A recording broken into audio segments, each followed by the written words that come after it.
right, get this popped up there. Hopefully everybody can see that. Good evening. Thank you for joining us tonight. My name is Jeff Hammond. I am a consultant that works for the Nashville Department of Transportation. That's the NDOT that you see in the lower right-hand corner of the slides there.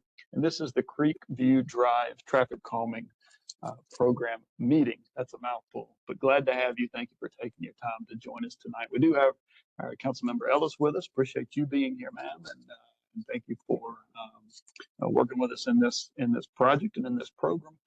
And a couple of housekeeping things. We do allow you to unmute yourself in these meetings. Feel free to do that and to make any comments or ask questions as we go through the information tonight.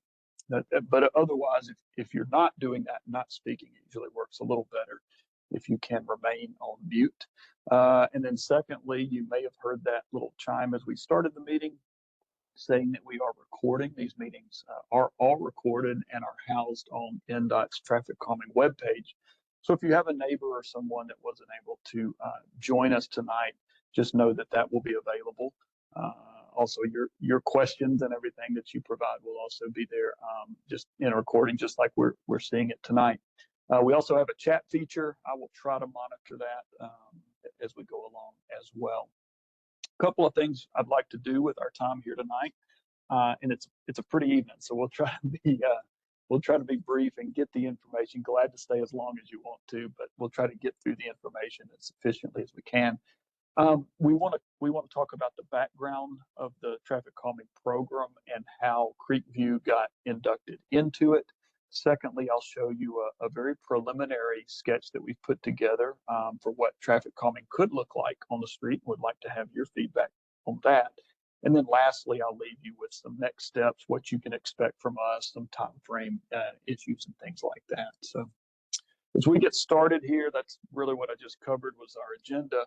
I do like to point out this QR code that you may have seen on the flyers that came, and that will link you directly to what is, I think, a pretty great way to get official feedback into this project and many other projects of NDOT, and it's called Engage Nashville. And you can scan this code, or you can go to engage.Nashville.gov, and you will see a whole list of traffic calming projects and other projects as well.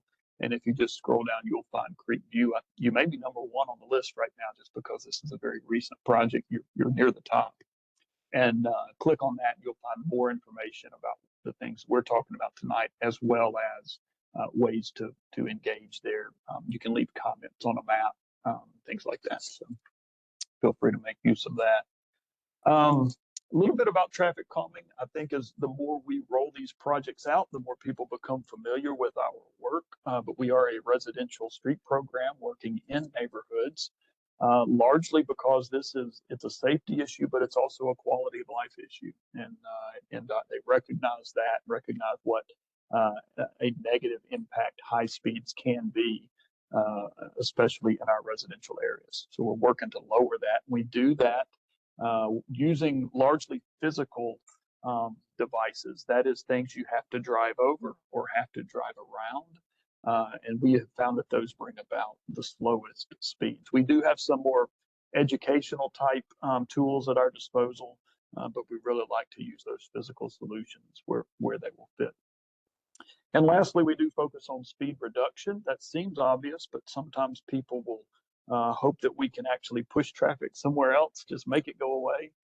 We don't typically try to do that just because we're not in the business of trying to push a problem onto someone else. What we try to do, continue to let traffic go through these neighborhoods, but to do so more responsibly at a slower speed, or more respectful of the people who live there on the street. We do recognize that our work is not the only game in town when it comes to this. We are great partners with MNPD.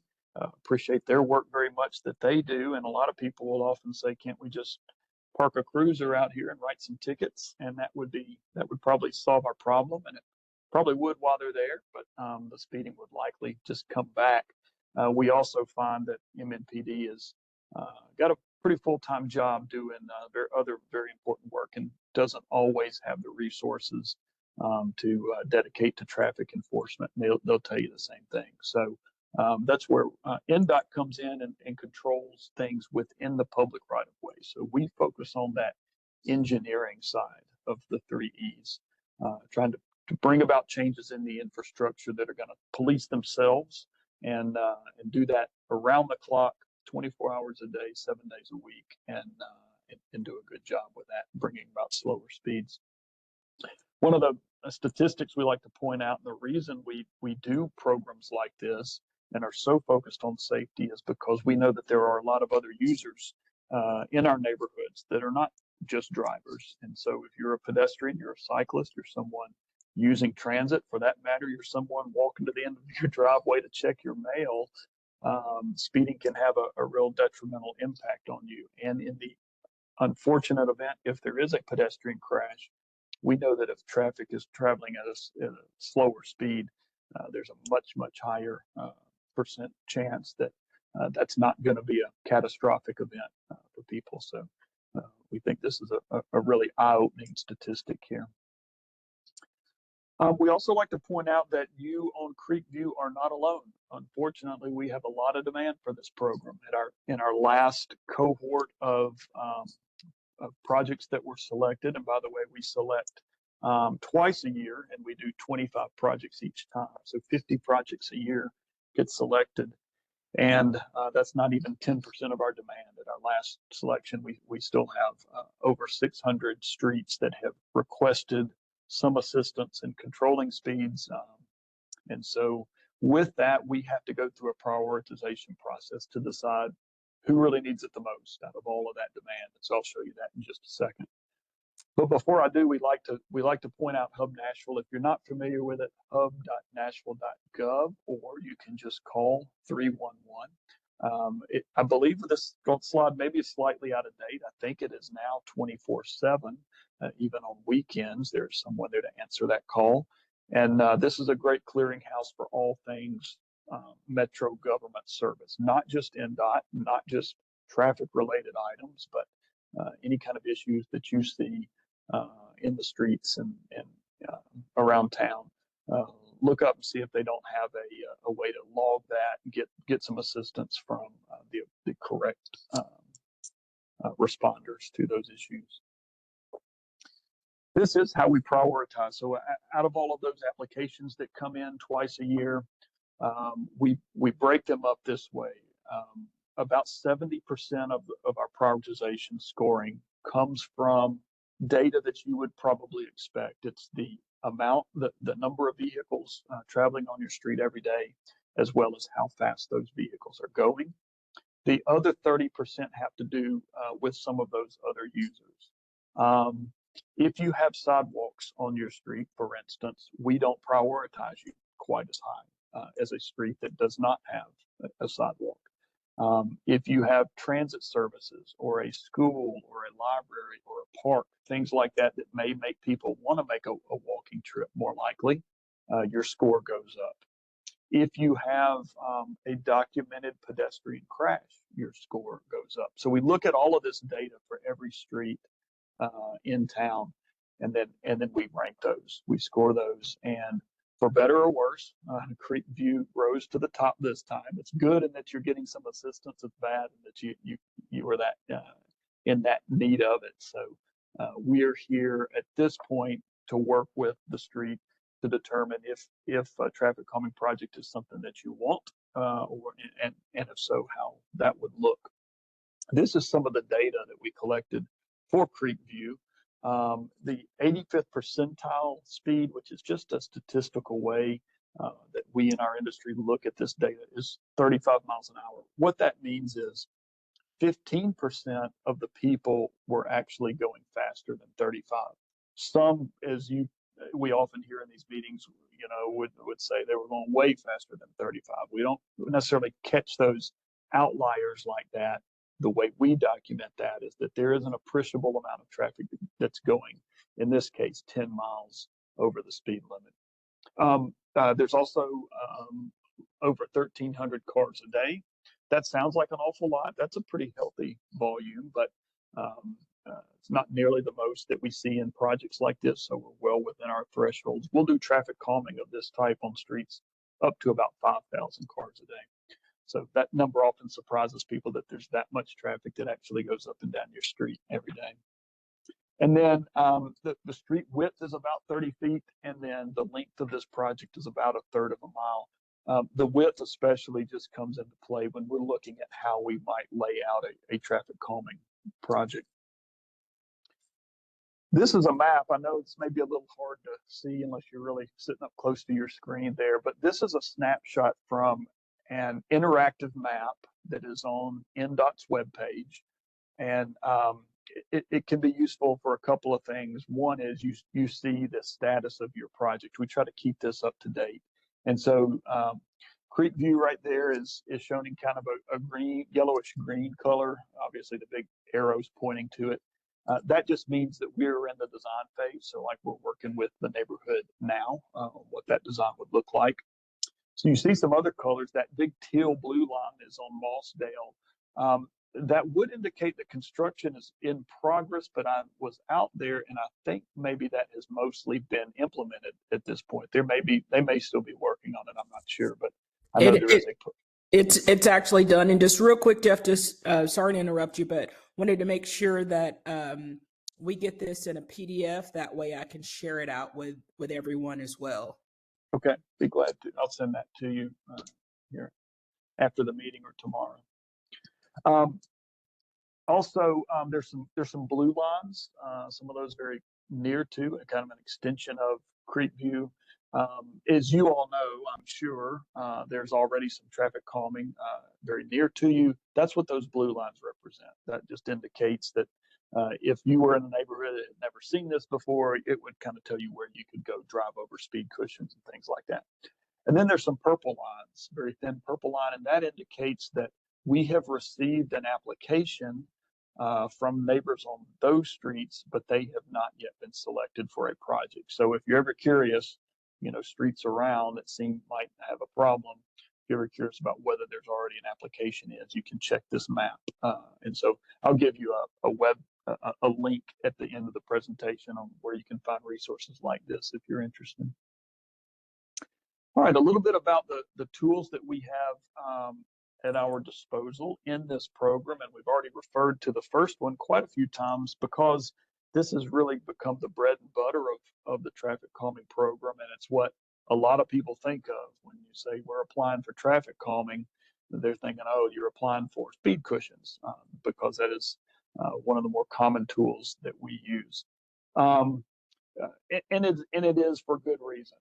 Number one, it works. I think most people would tell you who live on a street that has had speed cushions installed, they work. We hear that all the time, and there's a few tricks to that. One is we need to make sure that we lay it out in such a way that people cannot drive around the speed cushions. That's why you see them in sets of 2 or sometimes sets of 3. I think we've installed them all the way up to sets of 5, just depending on the width of the street.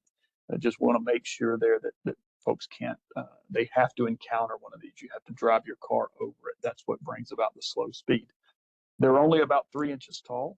They are they're all 6 feet wide, just because that's just a little bit wider than the wheelbase of a typical vehicle. Now, some vehicles are larger. Fire trucks, ambulances, things like that. Those are the folks that we want to be able to go a little faster to get to where they need to be. We don't have as many complaints with FedEx trucks and things like that. They're big too. They may drive too fast. I don't doubt it. But that's the whole point behind having those gaps in between the speed cushions. It lets those emergency responders in larger vehicles get to where they need to be and not be slowed down quite as much. That's why the speed cushion has really become our go-to. We've worked these things out with OEM and with the fire department, just to make sure that they don't see any real issues, and they've basically given us kind of a clear approval for wherever we need to use these. We can do that. They do have different lengths. We can vary the whether it's 7 feet long, a 10.5 foot long, which is our standard. We can do a longer one. It just kind of varies depending on the context. The shorter the speed cushion, the more aggressive it is. So we may use a 7 foot speed cushion in a in a real downtown or very urban type of environment. A 14 may be more in our outlying areas in a rural area. We are defaulting more and more to the 10.5 for neighborhoods like Creekview that is kind of suburban in character. And so I would anticipate that would give us our best result there. A second tool that we have is a very close cousin, and I think this is what was being installed on Mossdale. I could be wrong, but it is a speed table. We're not using them quite as often. Occasionally there will be some situations that warrant it, but we try to really stay with the speed cushion as much as possible. But it basically is it's the same material, same manufacturer, looks about the same. It's just obviously in a different configuration, same height. But in this case, it goes all the way across without a gap in between the little cushions.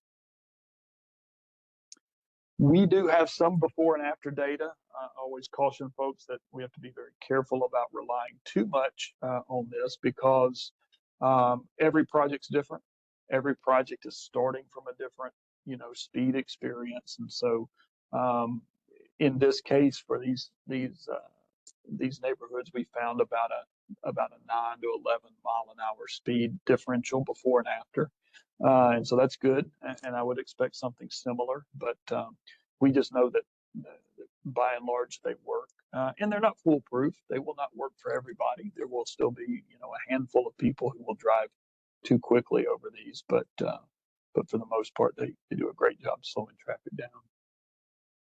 Another tool that we have which falls more in that educational component, not quite so engineering, is the feedback sign. We often will use these to supplement a speed cushion design if for some reason we can't get a speed cushion in. Maybe there's a steep hill on a road, maybe there's sharp curves, maybe there's too many driveways. We never want to put a speed cushion right in front of a person's driveway, more out of convenience than anything else. We try to be respectful of that. And so in some cases, a feedback sign can do a good job kind of filling in a gap where we may not could put a speed cushion. We do have some streets where this is the standalone treatment. Usually if a street has a very high traffic volume or high speed, something like that, we will use a feedback sign instead.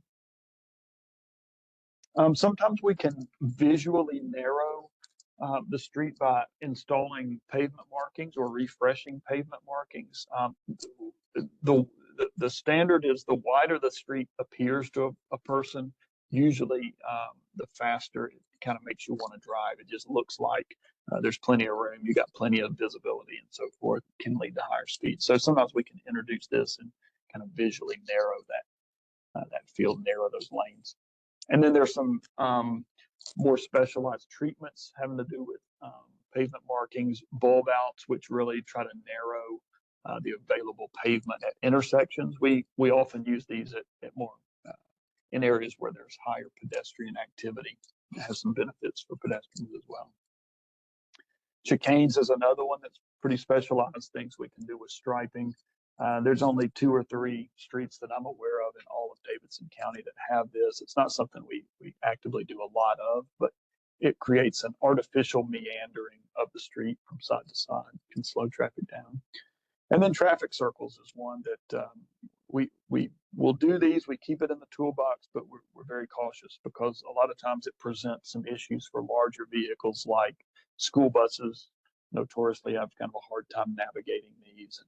And so we look very carefully, and you got to have an awful lot of pavement at an intersection to use something like this. But it can be a good tool in the right location.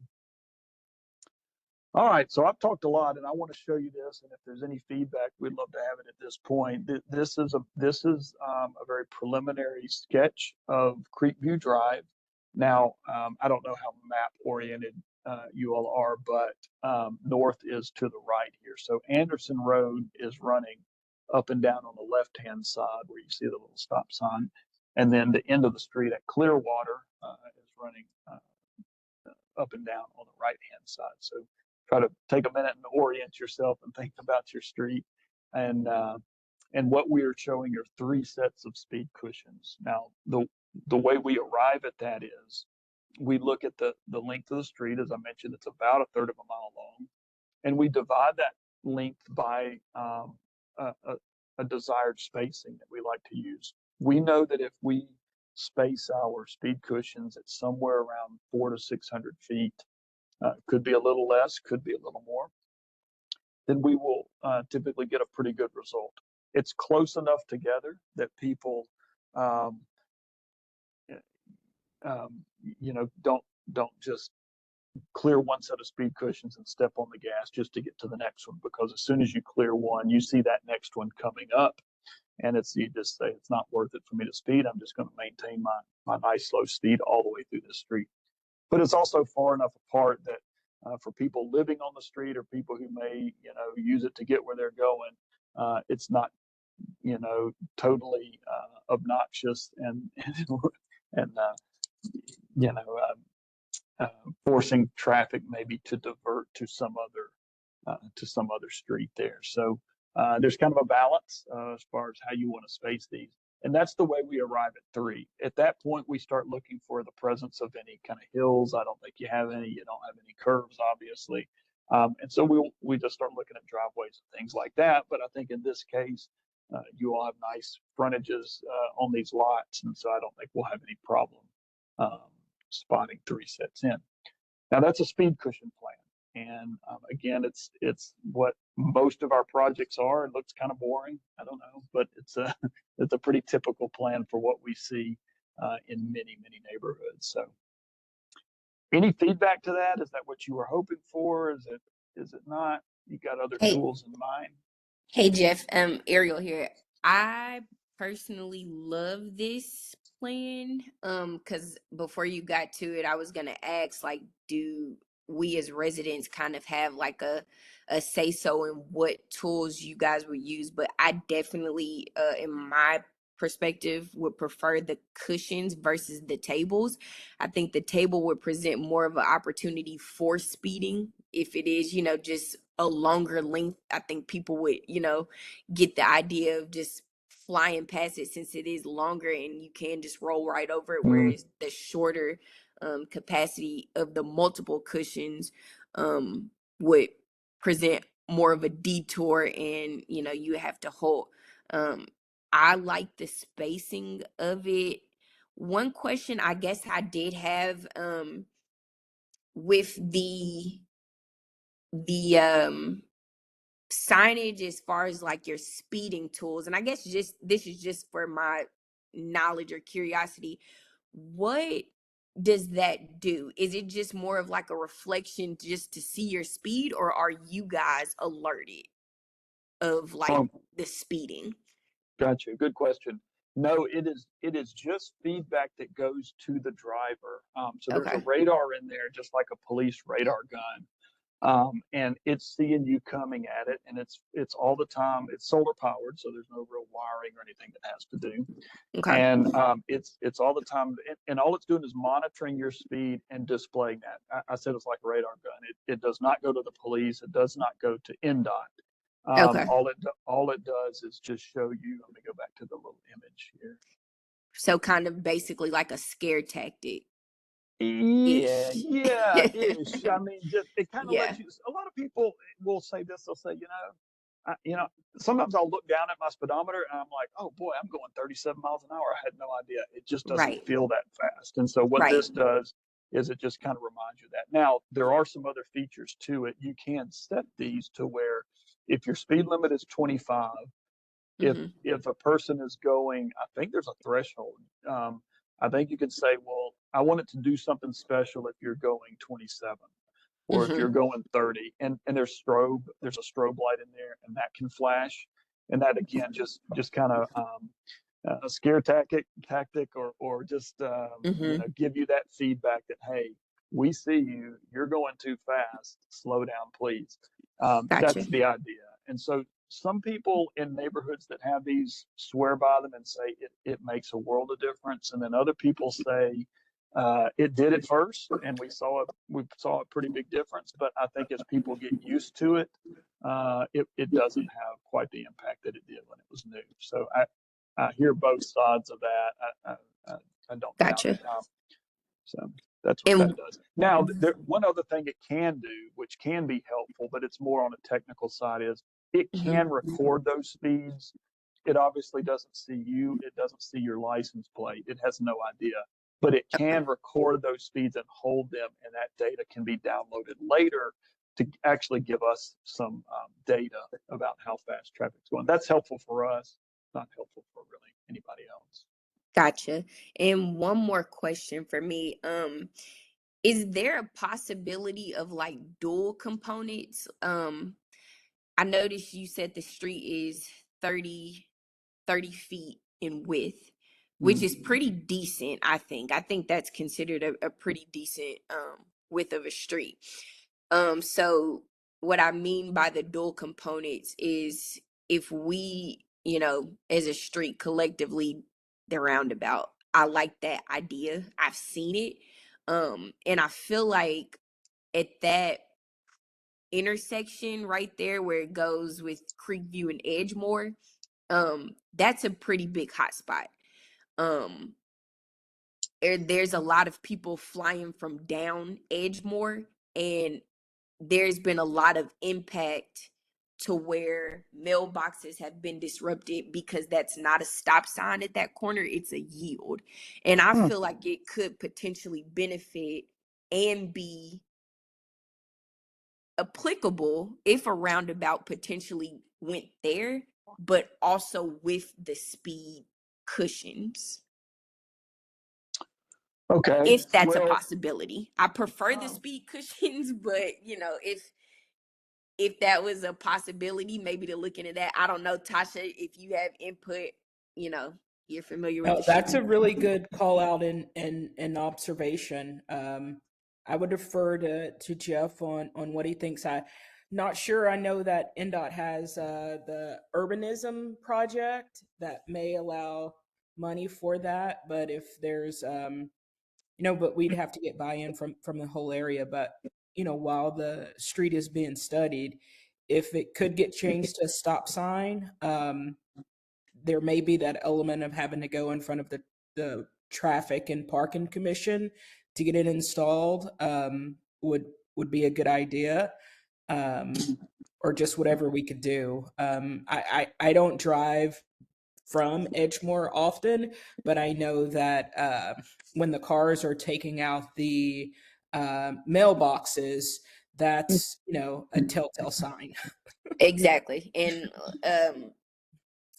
just speaking from experience, my mom does not have a mailbox currently, just Oh because wow. it's been taken out multiple times, and she's having to forfeit and pay for that.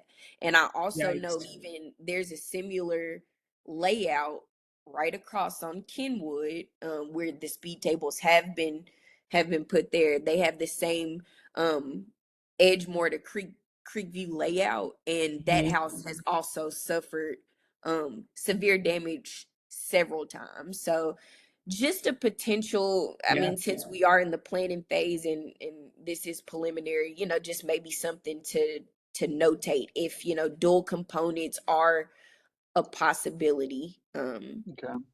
to No, analyze that. I like it. Now, dual components are a possibility.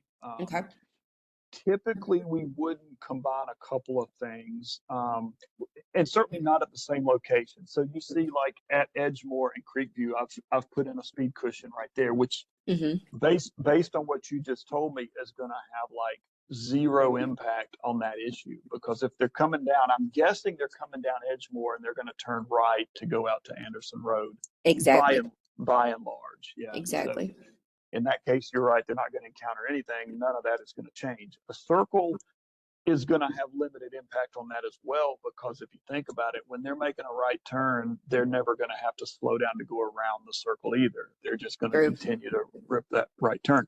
What I would suggest to help with that would be something like a bulb out, which what it does, well, first of all, I have no idea why that's a yield sign. And as as a traffic engineer, it probably For many, does many mean, moons, it's been. yeah, I'm sure, and I don't know the history of that, but I would I feel pretty confident in saying yes, it does have to go to Traffic and Parking Commission, but I can't imagine that they would have an issue with that. It's very non-standard. Like you just don't see that very often. That's why it's so surprising. And so in the traffic engineering world, driver expectancy is kind of a big component of that. It's a big deal. So yeah, I think we should straight away put in a request to change that to a stop sign. I don't think that would be a big issue at all. It's really what it should be. Mm-hmm.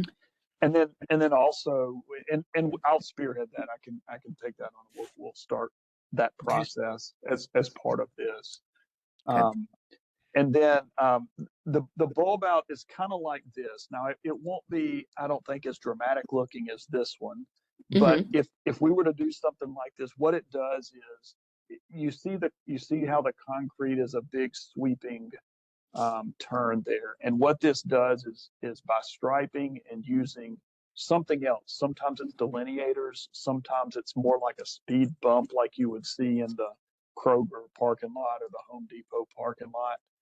It's something you really do not want to drive over those at a high speed. So you will stay in your lane to avoid those. But it really tightens that turn. So as a car comes down here, instead of just continuing to roll through that stop sign, the hope is you bring them down and they stop, because they're going to have to make a much sharper turn to stay in their lane. We could look at something like that, and I think that would have more of an impact on the issue that you're talking about. Well, I'm leaning more toward the stop sign idea. Two things is that we have our new South Police Precinct that's about to come online, and we're going to get 15 officers per shift out in the area. So that's something that, a habit that they can break for drivers. And then two, the bulb out. We used that on the traffic calming that was done on Edgeo Lake, and that poor bulb out that's closest to Lakeview has been replaced so many times that it's gone unreplaced for about 3 or 4 months now. So that's just going to cost the city more money. Gotcha. I'm with you, Tasha. I think you guys did a similar bulb out situation too on Bell Road, right there at KFC before you get to like Ezel Hardin, and completely deplenished. I mean, I think they made it like a bus lane, and I think it's the deal with the buses. Yeah. yep, I know not even 3 or 6 months. Yeah, so I mean, it's possible, but if it could be No, that's yeah, that's okay. I mean, you guys have these experiences, and I don't disagree with you at all. And we do get, depending on where you put these and how you design it and how tight it is, we get feedback on them, and people do run through those things. Ideally, instead of paint and these stripes, that curb would be pulled out, and you would do it in concrete. And I think you would probably have a better experience with that. But that costs a lot more money too. But so we can start with the stop sign for sure, and see where that goes. And correct me if I'm wrong, but I don't believe that there is a sidewalk on it's not. Creekview. Nope. There is Okay. that was gonna be my next point. There is no sidewalk on either side of the road. Okay. Right. Yeah, and I know they just got added on Anderson. You guys have curb. From a traffic standpoint, the curb is helpful because we don't get as much people trying to drive around our speed cushions if they have to hop up on the curb like they do when there's a ditch. They will actually leave the road to drive around them. So, but no, that's right. There is no sidewalk. And one other thing I wanted to ask is the delineator, since I believe that you had mapped out only 3 of the speed cushions. How far apart would the delineators be? Would they go on both sides of the road, or only on the sides where the cushions are? I'm sitting here figuring up. So if it's 30 feet wide, those cushions are 6 feet. That's 18 feet. That leaves a 12-foot gap. Sorry, 1, 2, 3, 4. That's 3 feet in between. Yeah, I don't think we'll need delineators at all. Good. But Okay. by delineators, it's those white sticks that get hit Yeah, in May. that's what So, typically causes some of the traffic calming in this area to fail because some people don't like them, mhm, like the look of them. But mhm. then the other side of that is making sure, and I know that you all will, that the speed cushion goes far enough out that people can't drive around them. That's exactly right. So on a 30-foot wide street, what we would have is you would come in from the curb and it would be 3 feet to your first cushion. Hmm. And then you would have, let me just say it this way, you would have three cushions like we show in this picture with a 3 foot gap in between each till you get to the curb. In this case, it was more than that. So we put those delineators because you can see it's almost as wide enough for a car to fit through. That Yes. won't be the case on this street. It'll just be 3 foot. It'll be like a yard in between. So we'll be fine without delineators on this one. Okay, good. And then one last question for me at this point is I know the new snow plows that NDOT had, ordered and were put into use at the beginning of this year, into last year, I think. They're able to go over the speed tables. Are they also able to go over the speed cushions as well? Yeah, they are, and Okay. exactly how they do that. I think they probably are lifting the blade even on, but maybe they don't. Maybe they can just leave the blade down and it rides up and over those. I don't know, but what they have told us is as long as we're providing to them an updated map of where our speed cushions are, they actually can program that into their GPS on their trucks. And so when they come to a street that they're going to plow, they already know that there are speed cushions there, and so that they can avoid them that way as well. So yeah, they're fully equipped to handle the speed That's good. cushions. And Yeah. just for information as people go back and look at this is there is a Hub Nashville request that can be put in if for any reason these speed cushions or tables get destroyed. You can put in a request on hubnashville.gov and NDOT would come out typically within 48 hours and replace it. But that's rare that happens. But we wouldn't have these cushions out and tables out, not in full working condition. Mm-hmm. Yeah. Very good. We'll be happy to come back to that, but let me kind of give you some next steps and where we're going. So tonight is the neighborhood meeting. That's the red circle there. After this, we will move into the design process where we'll take this and we'll actually come out to the street and take much more detailed measurements and lay out exactly like we were talking about how that will work and where it is with respect to driveways and that kind of thing. We say 2 months. I hope it shouldn't take us that long, but we will need a few weeks to do that. At that point, we have a decision.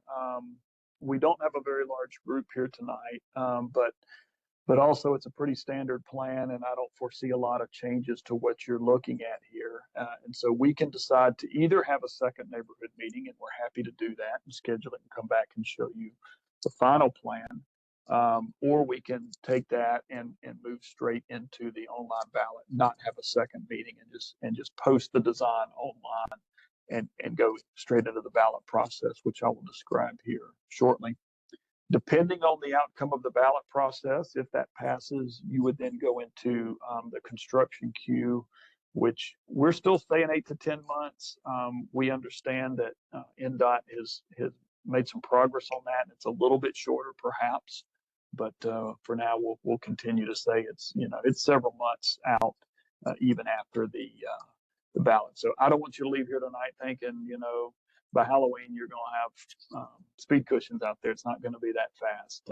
We were Right. talking with a group last night. We may be looking at toward the end of the summer next year, or maybe the beginning of summer next year. I said it's a nice goal to think about. School's just starting this time. Maybe by the time school lets out in the spring, maybe we could have them.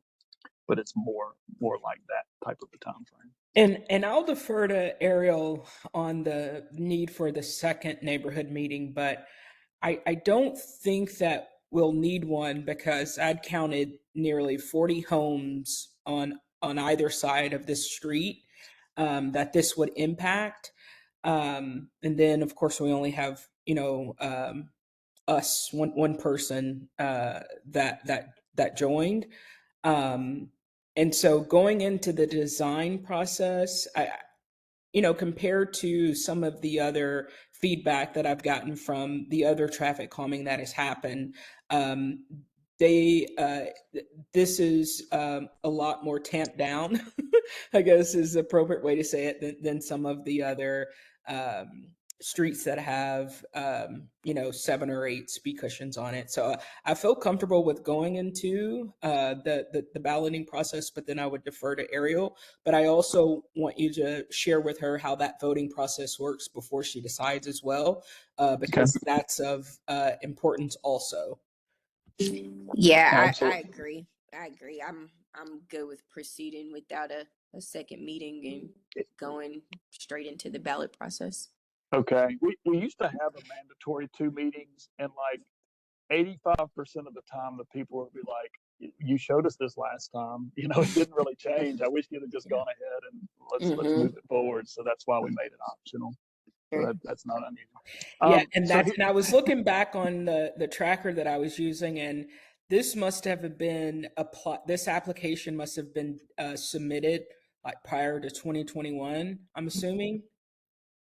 I Ariel, do submitted you know? last year. Oh, Yeah, okay. I submitted last September, I believe is when the window, because it's like Oh, two good. times a year that the windows or the application process opens. So yeah, mine was submitted Yeah. last September. So So that almost a makes it year. even more rare that this street was selected. So there is a high need for this if you all selected Absolutely. it. What Yep. what we're finding is that the streets that are submitted now, they're fresh in our system. We're getting fresh data on them. They're surpassing the streets that have been with us waiting for a long time, which just tells us, some projects need it, some streets need it more than others. And these that, we may have an application that has been there for 3 or 4 years. It's just not rising to the top because the need is just not as great as some of these. So we're often finding that it's the newer projects that are being submitted are getting chosen based on the data. So that's probably natural. I mean, we probably could have guessed that. So that's the way it works. So about the ballot process, you will get a card that looks a lot like this one that's on your screen. It'll have that QR code, and a person would just scan that, and that would take them to a ballot page where you get some very basic information: your name, your address, and whether you support the project. It's a yes or no. We don't get comments. We don't take a lot of suggestions. It's just, do you like the project or not? That stays open for 6 weeks, and at the end of that time period, we look at the results of that. And if 2/3 of them have said yes, we are in favor of this, we'll move the project forward. Now, it is important to note. Let me advance this. Who gets the vote? Who gets the ballot? We will send those cards to every owner of a piece of property along Creekview, from one end to the other. So it has to abut the project.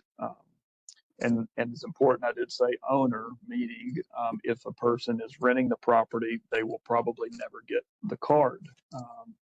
We send that to the owner's address on record, so that can be wherever. A lot of it going out of state or wherever, if it's not a resident that owns the property. We only ballot residential properties. I think they're all residential here on the street. Let's see. Oh, if anybody owns more than one piece of property, we only let them vote one time. So, uh, and then I Um don't think you have any vacant properties, meaning there's not a house on it. I think everything is developed with a house. So that's pretty much it. Any questions about that? yes. So my concern with that way of going about it is a lot of people see that and are probably going to think junk mail. So will you also send out like emails that you have on file for like the current residents?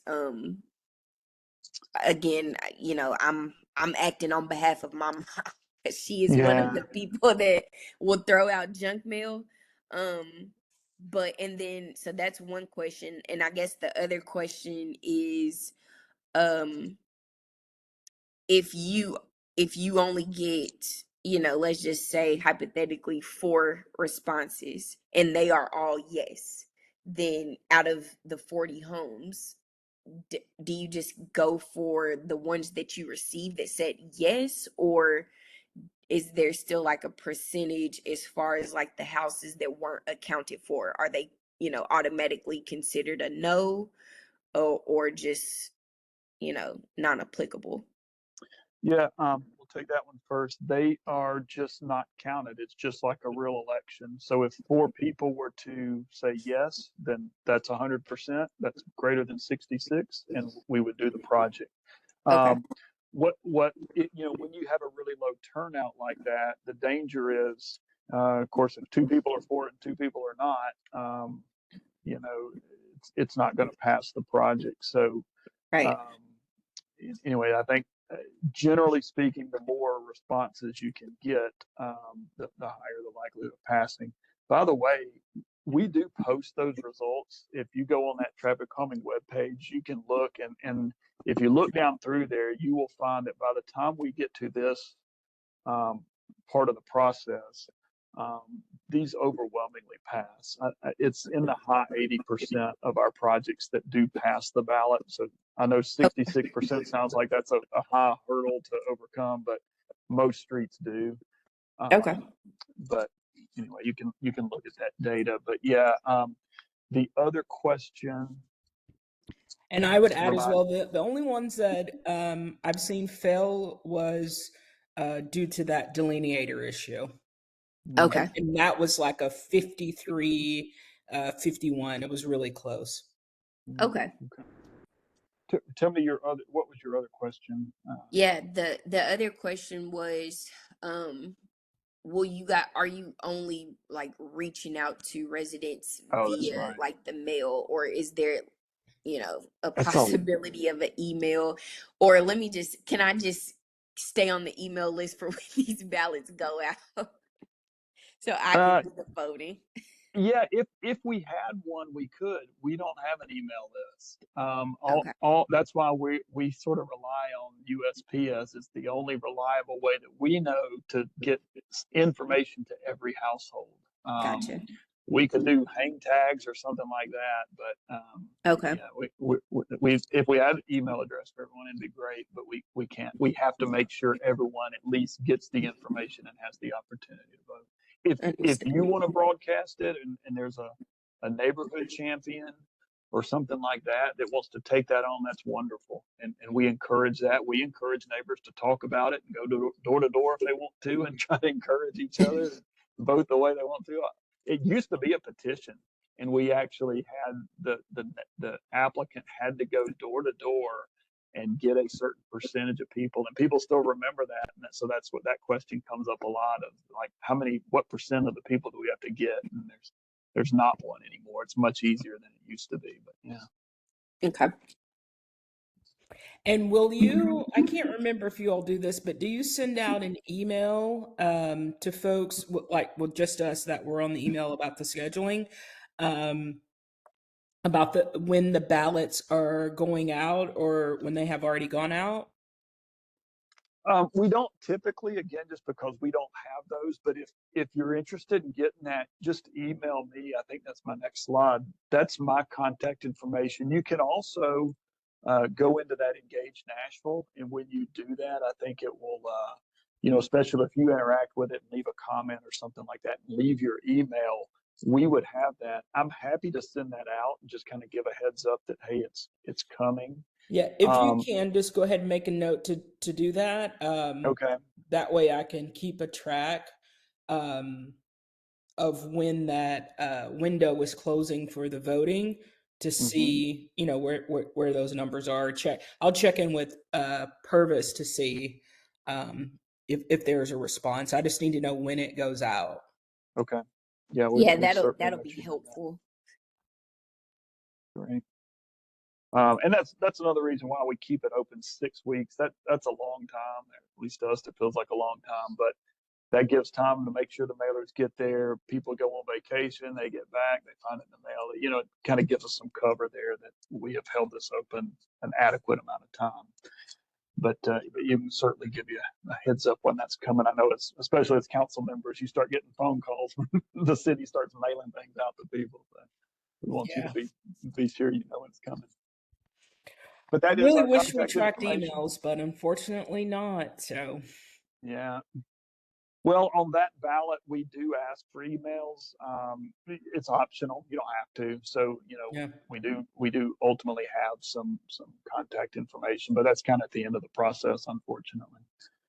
That is our email address, and so any questions, I'm the one in green there, and then the NDOT TrafficCalming.Nashville.gov. I know that's a generic one, but that's because there are several people on the NDOT staff that have access to that and check that. So feel free to reach out to me or them or both of us, as well as, you know, use that Engage Nashville tool that's been set up.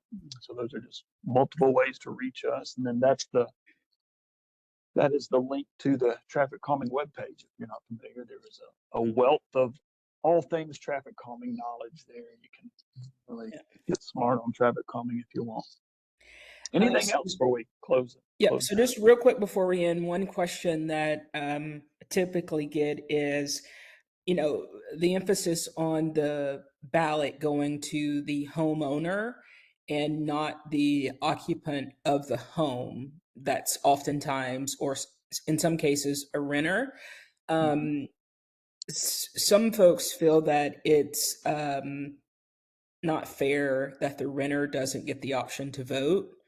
And so, can you kind of speak to why it's the homeowner that is receiving the ballot? Yeah, this is one of two policies that I can kind of see both sides of, and there's probably an argument to be made in either case. This policy it's been pretty long standing, and my understanding is some of that goes back to an opinion from the legal department that says, you know, if you're going to ballot, and I can't cite case law or anything like that, and I don't even know if there is such a thing, but they felt like it was prudent to say, if you're going to ask, you know, to take a formal vote that initiates some government action, it needs to be by the owners of the property. I can't really say much more than that when it comes to the legal issue. One other thing that Brad Fries likes to say is it's the tax payer. Yeah. The property taxpayer, to be exact. That's right. You could argue that the tenant is paying the property tax as well, you know, because they are paying to live in that property. But that's where anybody could make any claim they want to. They're all valid at some level. For so sure. But the policy is, you know, that's what it is.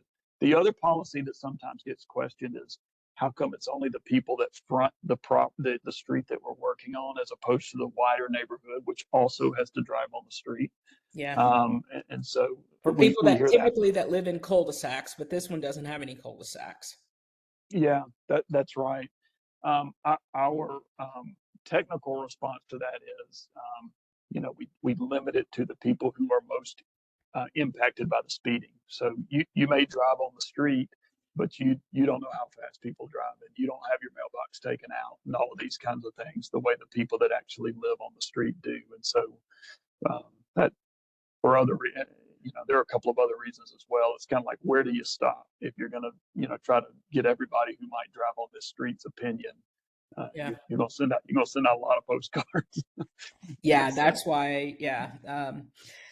So just in these last 2 minutes, if you can just recap what the timeline is, since we're opting to not have that second meeting. Sure. I would say in the next, I will give myself a month still. Even it says 2 months, but I think we can safely cut that in half. This is a pretty simple project. Even with you trying to get us that stop sign.